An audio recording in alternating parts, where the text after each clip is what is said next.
And so if you chose somebody that was to win and they went out early, you are losing out on a ton of potential points. Right.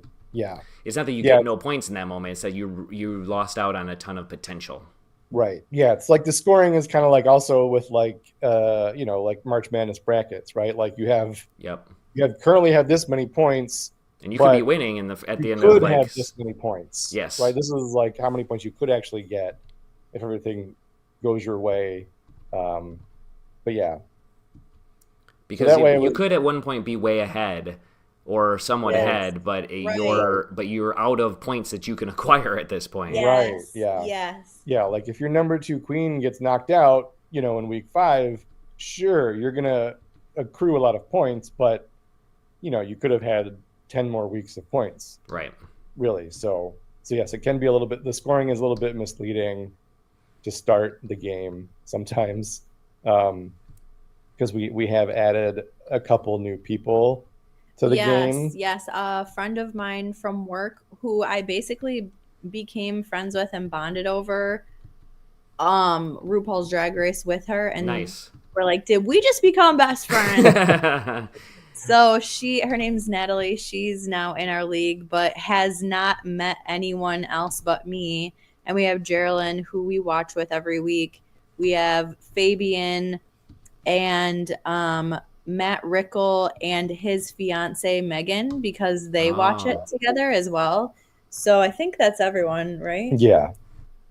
And we're gonna add a new person this year. I think Lisa Caratelli. Oh, that's right. Yeah. Yes. Yeah. So and her and I bonded over that this summer. So I think we're gonna add her as well. Oh, we should add her to the we should add her to the Instagram chat. Yeah. Nice. Yeah. So then we also have a little like Instagram chat going with all the people that participate in the game. Oh, And that's so cool. so we can talk a little bit about it. But I think me, Chrissy, and Geraldine are the only people that watch it on the dot Yeah, Friday yeah. night. Like So we are like sitting in our seats. The TV is on, and we yeah, are quiet when it starts. But like not everybody else watches it like that. Right. Mhm. So we try not to like talk about it too soon to give any spoilers away. Yeah. Oh, that's a shame. They should all treat it like appointment television like you. That's what I'm saying, right? That's the whole point. Yeah. It's so glorious to have that appointment television back in your I life. mean, It's really amazing. and honestly, even like coming out of COVID, like for like us doing that with Geraldine was like, yeah, I mean, that was like really changed our relationship after going from like a year, almost a year, not really being able to spend time together comfortably. And then we had this like fun thing to do as a group every Friday night, Yeah.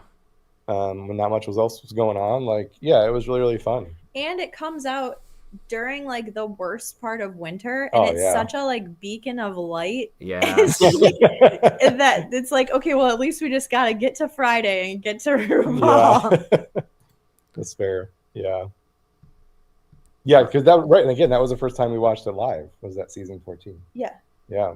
So right. So then it was just like, oh, something to keep us busy January through April. Yes. Yes. That's great.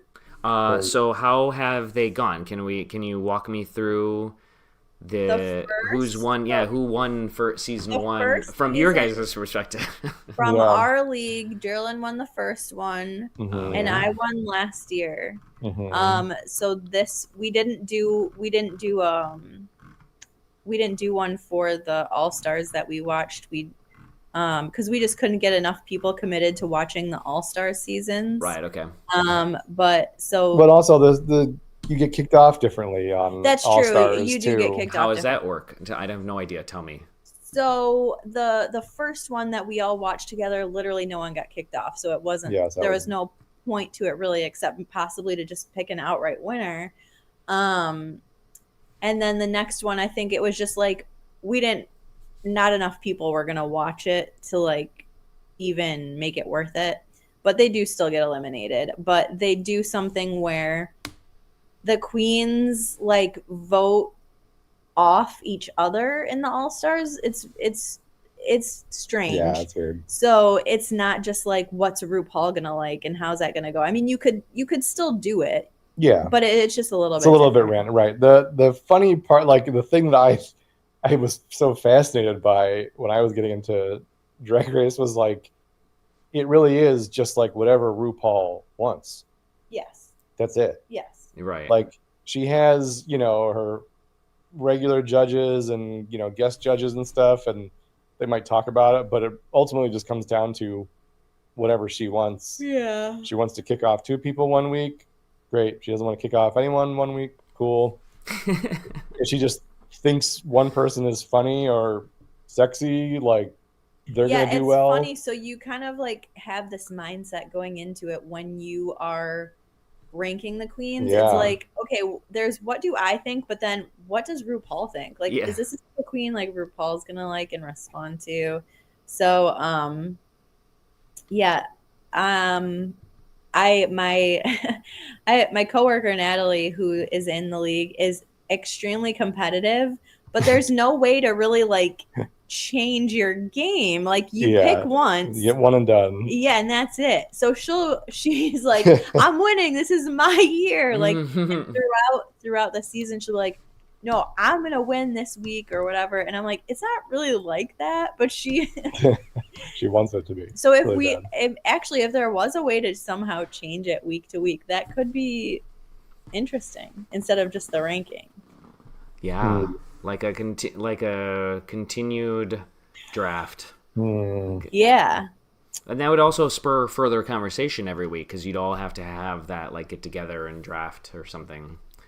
Or you could choose who you think the bottom 2 are going to be. Yeah, there you go. Do something. Yeah, who you think choose a winner and a bottom 2, so there would be more weekly scoring. Yeah. Technically, what your friend is saying is that she's going to be right in that she's chosen who's going to go out this week. Because that's the way I would always treat it. So we co-opted your idea and did one season of it with my dad and Jess's parents for a season of Survivor, and we did the same thing, and it was a lot of fun. But it was basically we also added a column that was like that potential points remaining column, right? And it's like that's what we were all keeping track of is like how many points do you have remaining, and that's where your score was based off of. Yeah.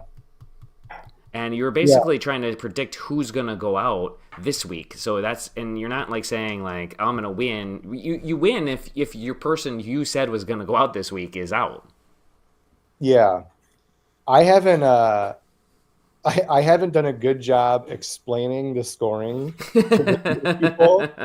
They're just like I'm mostly just like, hey, just rank them. Who do you think is gonna win? Who do you think is gonna like get knocked out next week? And then just rank them all in the middle. That's mostly what I just try to do. Get that list. Just give me that list. Just give me the list, okay? Just put numbers on there and just give me the list. So I have not, as a user experience professional, I am not doing my duty to think about my users and explain to them fully how the scoring works because I don't know. Maybe I should look at like Yahoo and see how they explain the scoring for the confidence picks. Yeah, or you could go on like Wikipedia or something and do it. Yeah. We've wandered off from what's important here. I'm going to pause this game for a second. I wanted to talk about the fantasy stuff, but I don't want to spend a bunch of time on it now in retrospect because I want to hear more about the excitement over the show. And so I want to bring out my first surprise of something that I wanted to talk about with the two of you. Okay. I found this article from Business Insider, the website Business Insider. Okay. As we all know, the well-documented, successful, drag-influenced Business Insider.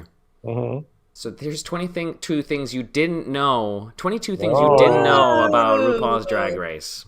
Okay, but here, ultimately the question is, did you know these 22 things as we go into it? I can't wait. Okay, let's go. Ready? Okay. Number 1, RuPaul said it took only one pitch meeting for the show to be picked up. Okay, I didn't know that, but I believe it. The first network was on Logo. Did you? And Yes, we knew that. Yep. That was where season 1 was on Logo? Yeah. Oh my gosh, that's crazy. Matt hasn't watched season 1 yet. Yeah. Is season 1 fantastic after you finally found it? It is so incredibly camp and ridiculous because it is just outrageously crunchy. Like, oh my God, it's wonderful. It's so, so good. It took some time for them to find their elegance. It did. It did. Mm-hmm. Yeah. Number 2, there's one common phrase that many aspiring contestants say when they audition. Do you know what it's going to be? No. 9 out of 10 people who audition for our show, they'll say these words, and it's funny because we all laugh every time we hear it. They say, "Honey, I will cut a bitch."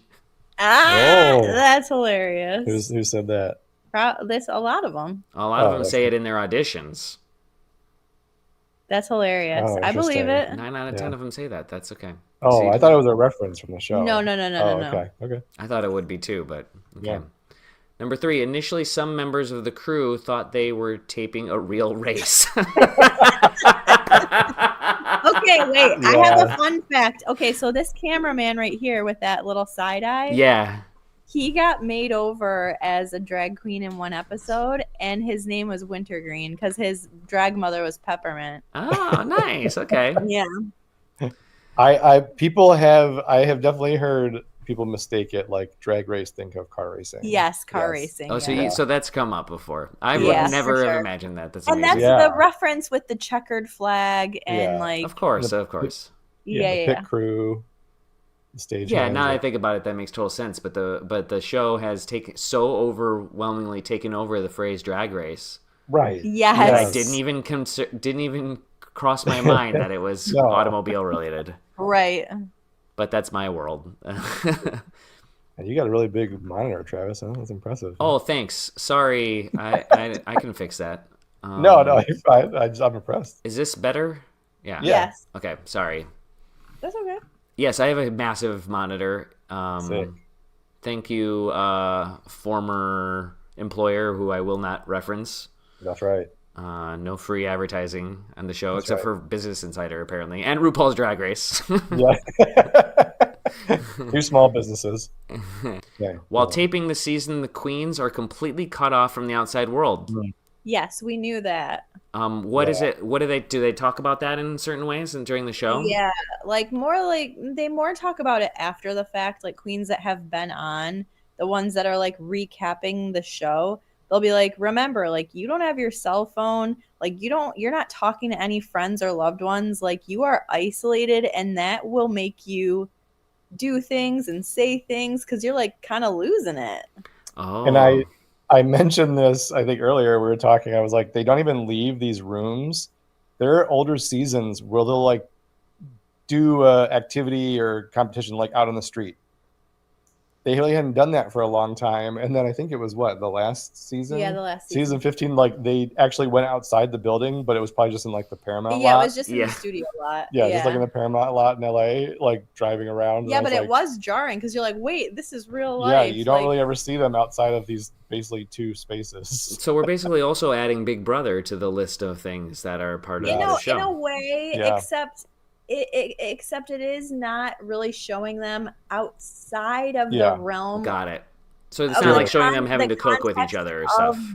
Exactly. Like it doesn't show them living together, but I think that would be an incredible amazing series addition or a totally different series.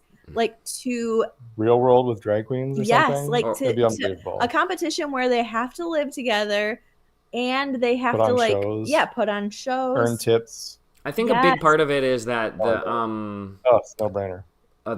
This is obviously a no-brainer. Les Moonves and RuPaul, please listen closely. You can obviously add cameras to this place and just put it on, and then these two can just watch it all day, like my dad watches Big Brother. Amazing. So the one thing that they do is after every episode of the regular show, they have an episode that's called Untucked. And that is basically like behind the scenes, like what you didn't see when the queens were not filming, but they're being filmed. But it's like basically it's a little bit more of the drama that maybe is not specific to the competition or event at hand. So they do have a 30-minute show after each regular episode that is just like extra drama. Real world. Just real world. Yeah. Non-competition related drama. Yeah, Right. yep. That sounds like real world. In fact, one former queen, Willem, was apparently disqualified in 2012 after her husband visited her hotel room. She later insinuated that this wasn't the exact reason for her departure. Yes. What do you think? Willem is one of my all-time favorite queens from the show, and when they got kicked off, it was completely shocking. And it all seems a little bit like muddled because I've heard Willem talk about it, but still not even really say exactly. Like Willem, I think, believes that the producers really just didn't like him and used that as an excuse, because everybody was supposedly doing extracurricular activities that they weren't supposed to be doing. But the one thing that Willem did do that no one else did was super hungover on runway day and puked on the stage. Don't do that. That's not how you win. I don't think RuPaul likes that when you do that. No. Yeah, so I think that was like, okay, you've like crossed too many boundaries at this point. Like, it's time for you to go. But Willem is an agent of chaos and is incredible, gorgeous, amazing, one of my favorite queens who I got to meet in LA. Oh, that's incredible. And got a selfie with her. It was awesome. She's awesome, and she's on one of the podcasts I listen to twice a week. Oh wow! Oh, so she's on quite a lot on the podcast you listen to twice a week. Dang, that's a lot of podcasting. 2 episodes a week. Yeah. Okay, I'm gonna interrupt this 22 new things to ask something that I didn't realize I was curious about, but I realized I am now, is that you kind of bounced around on pronouns there, and how do you choose the pronouns? And for a moment there, Chrissy, I thought you had it down, like which one wants to be which pronoun, and you knew it. But not to call you out, but like in that couple sentences, you managed to call Willem a he, a they, and a she, all in the course of like 3 sentences. Yeah, I think that's probably just me, like, because in my mind, I see Willem as 2 separate people in the same. So a lot of queens out of drag are he, and in drag are she. Or they maybe even want to be they. So it does depend on the queen, but Willem is like all over the place a little bit. But I think of Willem as boy Willem and queen Willem. So that's why I jump back and forth. Got it. I'm not trying to accuse you. And No. any queens that listen to this show, like, know that we want to get those pronouns right, like that. We apologize, sure. And that's like if a queen is, pronouns outside of drag are, well, there's actually been queens on the show that are female, cis-born female, and there's also trans female to man queens on the show too. So the pronouns they're all over the place. All over the place. And but definitely, to your point, important. So I had very briefly wondered whether it was something that you took a lot of time to care about, or that was like part of the culture, was to know carefully what the queen's preferred pronouns were. But it's pretty much across the board. Queens presenting female in drag want to be she. Okay. While in drag. Okay. If presenting female. All right. But to restate it, we want to get it right for folks. That's Sure, for this sure. is a And PC liberal. And there's drag kings out there too. Mm-hmm. Right, absolutely.